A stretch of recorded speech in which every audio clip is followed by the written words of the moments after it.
It's the Brad and John Show. And it is Wednesday, January 8th, 2025. This is A Block, which means we're right at the top of the hour, 7 o'clock. We do the show live every Monday through Friday. At least we try to do it live every Monday through Friday.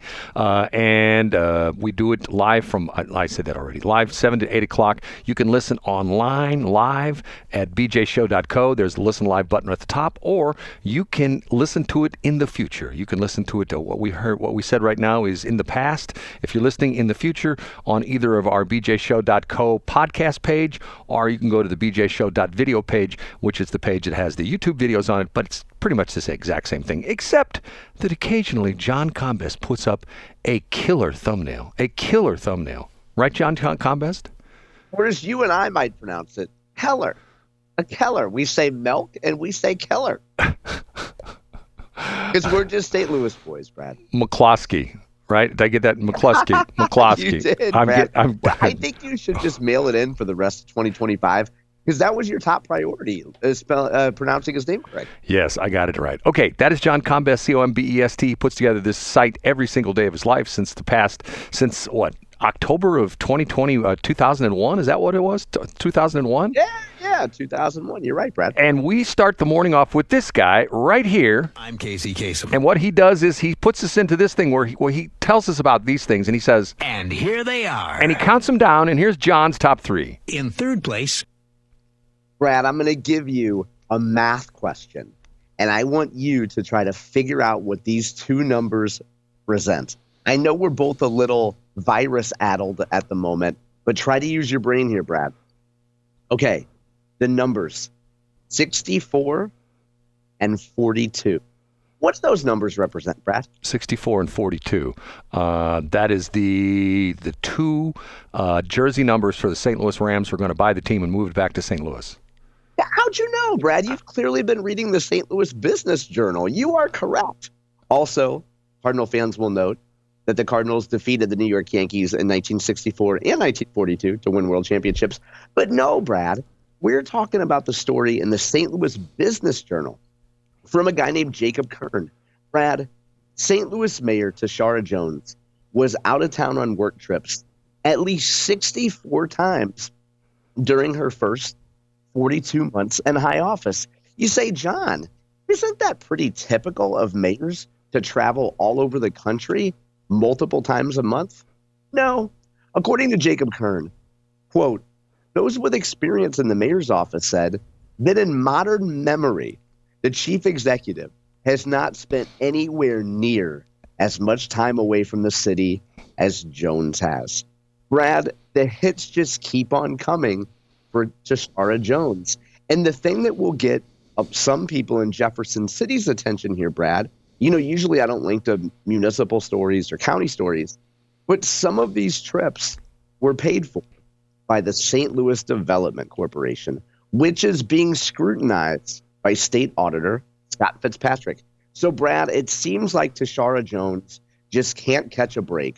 What's a girl got to do to just have a fun trip to Las Vegas, to Scottsdale, Atlanta, wherever you want to go, Brad? What's a girl supposed to do? Is she supposed to just stay homebound in her St. Louis office and not travel? She's supposed to get on a snowplow and clear the streets today. How about that? I think that would be her number one priority, considering just about every school district is closed today, Brad. I think you're right about that. Which is crazy. So, yeah, I know. Yeah, we should touch on that as well. So now for their part, Brad, Tishaura Jones' office, and we've quoted him before, a gentleman named Connor Kerrigan, he points out the fact that a mayor needs to get out there. A mayor needs to talk to leaders, business leaders throughout the country, and, do a little rainmaking, do a little lobbying, and, bring some money back here and improve St. Louis City. And he says that's really what Tishaura's been doing. Has it been working?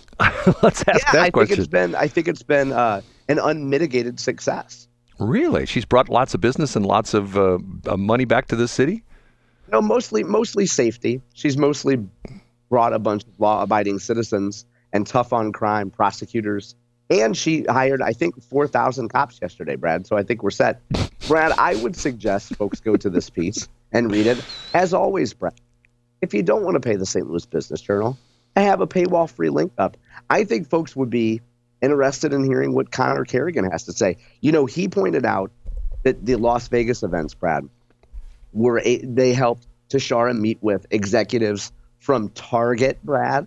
You know, Target opened a Midtown office. Now, Jacob Kern has this pesky little point that Target was already coming here before Tishaura met with them. But whatever. You still want to meet with executives, Brad. You still want to put a good face on your city. So read both sides of it, Brad. If nothing else, Brad, you'll be pleased to know that if you read the Jacob Kern story and you click on the links, Brad, you can see Tishaura Jones' official Outlook calendar from 2022 to the present day. Brad, if you want to know who she's having lunch with, click on the calendar. Really? It's all on there? What chicken dinner she's going to or fried chicken dinner she's going to? Click on the calendar. You'll be able to see, Brad. It's all on there? Seriously? Yeah, it's pretty cool. And so they're also searchable. So if you want to look up, fundraiser or look up dinner or look up breakfast, you can search it. It's pretty cool. Well, John, I think you're sort of tough on her because you said that she met with the Target people out in Las Vegas, and you said we already have a store in Midtown, but what you didn't realize was she was there to glad hand them and say, thank you so much for putting a Target in the city of St. Louis. That's why she was there. She wasn't there. Well, you need them there. And she has an expert who doesn't technically live in the city, but his name's Brad Hildebrand, and he's an expert on Bollards. I'm not an expert on Bollards. Is that story number 2? That is not story number 2. I would just like to plug your expertise on Bollards, Brad. That's all. There's no strings attached here. Well, you're making fun of me for some reason. I don't get where you're going with that. I'm really not. I do love you've given us updates on Bollards before. There are many topics, Brad, that you have a deep expertise on, and Bollards is one of them. Every time I see, a body cam footage video of some moron trying to crash into a Best Buy, I think they should have talked to Brad about Bollards. Well, Bollards. What John's talking about is some people, it's gotten to the point where you don't even realize it's there anymore. But when you go into stores, you see these some of them, they have these little plastic covers that go over them. But what they are is they're steel cylinders, steel tubes filled with concrete. So the idea being is, for a while, it got to be very popular, what they call the smash and grabs. They would steal a car. They would put it in front of the store. It was always an automatic transmission car. They would rev up the engine, put it in neutral, throw a brick on the accelerator, pop the thing into drive. The car would fly through the front of the store. They'd run in and grab everything, steal all the stuff, and then run back out. And they were in and out, in a minute or something like that. So what's happened is, in most locations, if you probably don't notice, matter of fact, it's sort of funny. When I was at the St. Charles County last Friday, the 10th anniversary of the St. Charles County Police Department, their entire building, the entire parking lot is right behind all the parking spaces. They're up against the St. Charles County Police Department, have the bollards on them. They're all over the place. And I'm thinking to myself, wow, interesting. Why would somebody want to smash into the police department? Then I'm thinking to myself, okay, they're nutbags out there. Some guy who got arrested, I'm going to pay those cops back. I'm going to drive my car through the police station, right? That kind of weird stuff. So, that would really show them. I think this also underscores too, though, Brad, jokes aside, if you're Tishaura Jones, again, you can't seem to catch a break. It was 2 years ago this week, Brad, in St. Louis County, where new members of the county council were sworn in. Sam Page was sworn in again. Everybody was at the soiree and looking real glam and being happy. Tishaura Jones was there to celebrate her friend, Sam Page. 2 years later, Brad, doesn't look so great for Sam Page or Tishaura Jones, does it? Well, there's stuff that's come out, and matter of fact, I don't know if these are going to be. I'm taking a guess because, John, I was up early as I am every morning, and I always check your site. What time do you officially post it? Do you post it? So for the record, Brad, people should go to the site between, say, 6:57 and 7 a.m. Yeah. Okay. Because of the fact that when I went on it this morning, your yesterday's thing was up there. But I've got a couple things we want to talk about. What time did you check it, Brad? I checked it at about 5:30 this morning. So there you go. Yep. I tell people 7 a.m. every day, Brad. It was still yesterday, and I'm not going to say what I'm going to talk about. I'm going to take the chance that you'll cover it in the next two. And here's number... Up a notch to number 2. 2. Finally, some good news, Brad. This actually covers two of your favorite topics. St. Louis and Missouri teachers and St. Louis Public Radio. There's a terrific piece from the brand new education reporter. I'm going to try to say her name correctly, Brad. Heba Ahmad. I believe it's pronounced Heba Ahmad. The headline is Teacher Retention in Missouri sees its first increase since the pandemic. new state data shows. Brad, the state is pleased to report that for teacher retention, it reached a point all the way down to 88.2% teacher retention. But now, the last school year, it's up to 88.7%. So let's celebrate the 0.5% increase in teacher retention. The state says that this giant gain is due to the fact that they have a little bit better pipeline going on, Brad. There's some more programs where you identify kids in high school and college and say, hey, kid, you want to be a teacher? Here's a clear path to do it. Follow us. We'll tell you exactly how to do it. So, Brad, there was a lot of, teeth gnashing and angst about the fact that teacher retention kept slipping. It was a huge crisis, but it looks like the state has turned it around, Brad. A 0.5% increase in teacher retention. Boy, that's something to celebrate, isn't it? 0.5%. I'm telling you, I think actually what's going to happen is Tishaura Jones is going to get on a plane and fly to Jeff City and congratulate everybody. She's going to go to your favorite restaurant, Madison's, glad hand everybody, and then come back.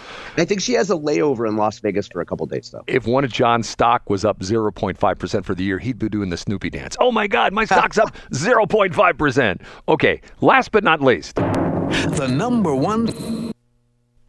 A day many people have been waiting for, Brad, and that is the first day the legislators are officially back in session in Jefferson City today. That's right, Brad. And you know what's going to happen? At approximately high noon, there's going to be a battle. There's going to be a showdown. Representative John Patterson from Lee's Summit taking on Justin Sparks from Wildwood. Brad, it's going to be a duel. It's going to be a shootout. You could say that Justin Sparks might only be packing a 6-shooter. You know what I'm saying? I hear you. Who knows? A number of people, Brad, today have broken down the fight, the argument, battle between Justin Sparks and John Patterson for who will get to be the next House Speaker. I would point most people, Brad, I think they would be most entertained by watching Scott Vaughn's midweek update, him, Jake Croson, Kelton Turner. They laid the odds, Brad. They did a little handicapping of how many votes they think Justin Sparks is going to get. And you can take the betting line, Brad. You can take the over or the under. You're going to have to listen to the show to figure out what that line is. But the lines, we're not talking many. It was like a dozen or something like that. It's very few, isn't it? I think if Justin Sparks got a dozen votes, John Patterson should call for a recount. Really? And said we don't count every vote twice. Really? You think that the dozen would be too many then? Yeah, absolutely. Interesting. Absolutely. Okay. I saw on your page yesterday, and we talked about this last week. What was it? Was it a St. Louis Public Radio thing about the fact that Justin's getting some grief about that $6 million earmark that he tried to get for, what was it, police pension fund or something like that? But there was a twist to that. Did you see that in that story? I didn't read the whole thing. I just read the headlines. Excuse me. So, well, the twist is sorry to interrupt. The twist is that Justin Sparks points out that he was not employed by that group. The police officers, the law enforcement associated group, he was not employed by them when he made that request. And he stated to the Missouri Independent, I believe he spoke with Rudy Keller.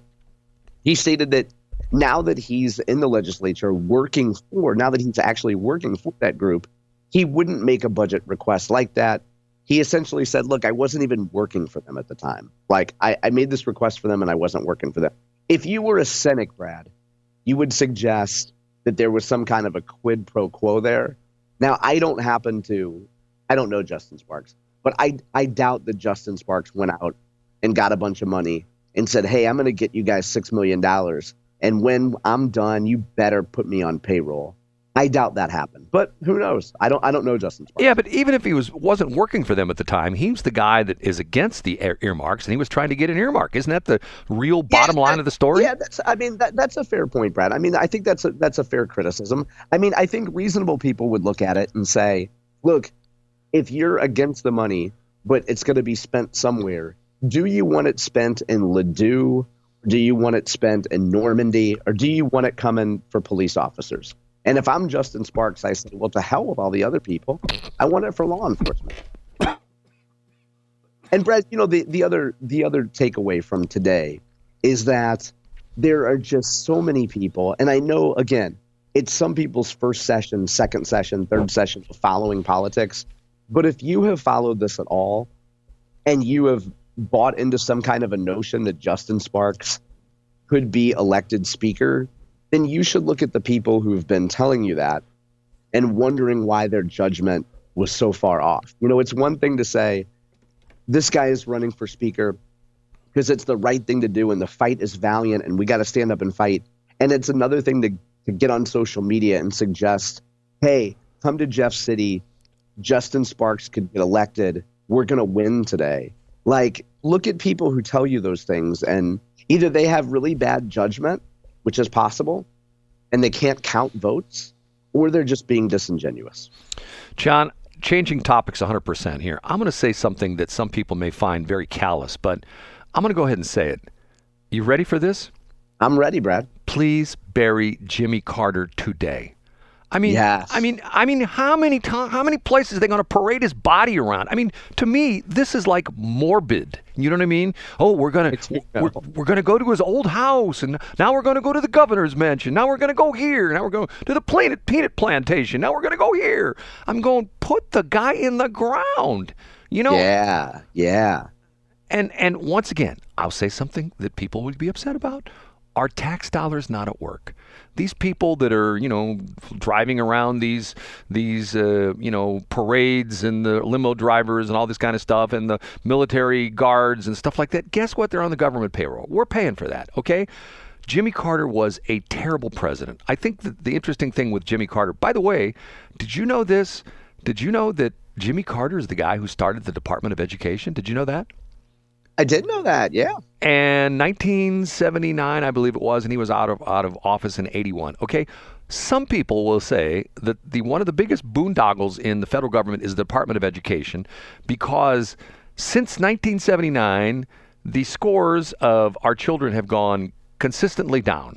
And if you ever watch, and John, let me tell you, don't ever watch the first episode of The Newsroom with what's his face. Don't ever watch it. See, there's reverse psychology. If I tell John to watch it, he'll go, well, I'm never going to watch that. But if I don't watch it, then as soon as we get off the air, John's going to be watching it. Okay, where the guy who is like a Walter Cronkite kind of figure, he's in front of a group of audience. I'm going to pull the audio and play it some morning. It's pretty interesting. Now, this is probably 5 or 6 or 7 years old, but he goes through where we stand in the world as far as education, as far as all these different things are concerned.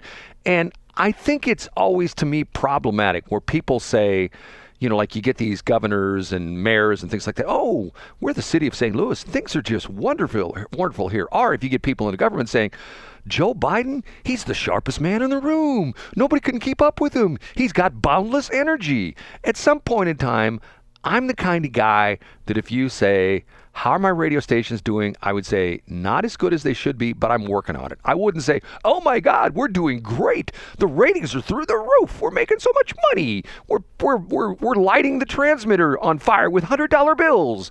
It's to the point where I'm tired of this bull poop about, all these things that like, oh, things are wonderful, things are great. They're not. And, once again, I keep saying once again, can't we just all get along and essentially tell people how things really are? I think so. And Brad, look across the world where this is happening. And I know we're up against break, but in 15 seconds, Joe Biden and everybody says inflation's not a big deal. Inflation's fine. Excuse me? What happened to Joe Biden? Brad, what happened to Justin Trudeau? How did Argentina get a new prime minister? How did all this stuff happen? You would think that people would learn from that, but once again, Chuck Schumer on Sunday on Meet the Press with Kristen Welker, when he's asked the question about, did you really hide how the president was doing from the public? And he go, no, he's such a great president. He did this, he did that, he's wonderful. That's like saying Evel Knievel when he was a year from his death. Oh my God, he could still jump all the buses at Caesar's Palace, and Evel Knievel could jump the Snake Canyon. No, he couldn't, because he was old and he couldn't do it anymore. I'm the old guy. There are a lot of things I can't do anymore, and I get it. And I'm not going to say, oh yeah, I'm the smartest guy in the room. John makes fun of me about stuff I do on the air. Sometimes I misspeak. Sometimes I hit the wrong buttons. I screw up all the time. An average average day, let me think, it's 7:21 right now. I probably made 14 mistakes already. You know what I mean? I admit that. Why But can't Brad, other people do that? You're our screw up, Brad. You're not just any screw up. You're our screw up. Okay, you didn't touch any of the things I want to talk about, which is going to be good. So we are going to take a break. We'll be back, and I will talk about some juicy things that John didn't touch about in his top 3. Yes.